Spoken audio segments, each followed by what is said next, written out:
Hello friends, welcome to my channel. In this video I am going to unbox and review AOC E2270Sw 22-inch monitor. This is a Full HD 1080p monitor.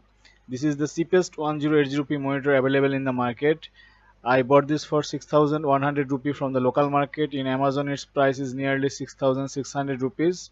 This monitor has HDMI port, audio output jack and VESA port also.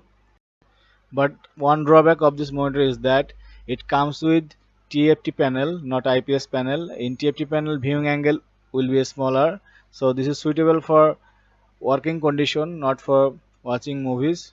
So keep that in mind before buying. Let's open the box and see the contents.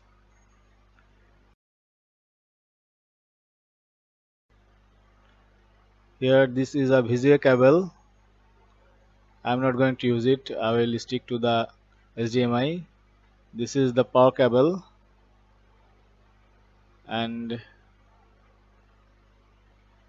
this is the HDMI cable. So three cables are provided with the monitor, one VGA, one power cable and one HDMI cable. This is a mounting stand. So let's take out the monitor.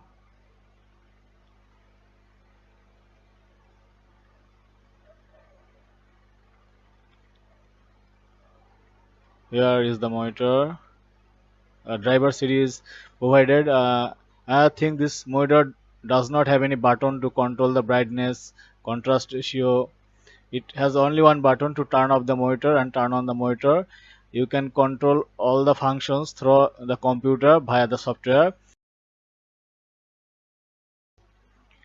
At the back, this is the HDMI port, this is VGA port, and this is sound output port. You can connect your soundbox here or with your motherboard, whatever you wish. And this is the panel of the monitor. It looks quite stylish and the build quality is good. The sides are not that thin but still appealing, and the thickness is quite good. It has VESA mount at the back, so you can hang it on the wall if you wish, but as this is a TFT panel, hanging it with on the wall won't deliver good results.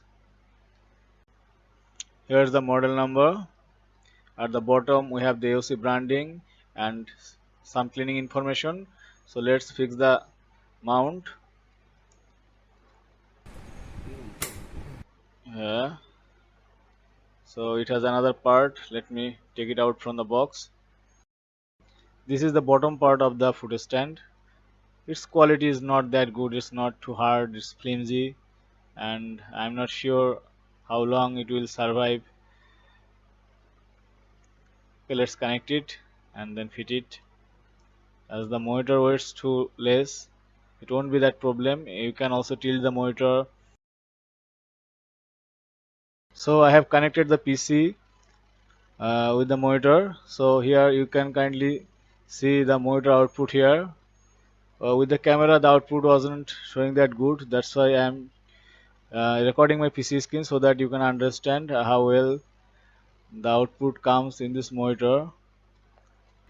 So my opinion is, for work purpose this is the best budget monitor, but if you are planning to playing games and watching movies with this monitor, then this is not ideal monitor for you. You should go for the IPS panel monitor.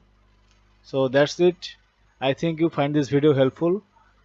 Please subscribe to my channel for future updates and have a great day.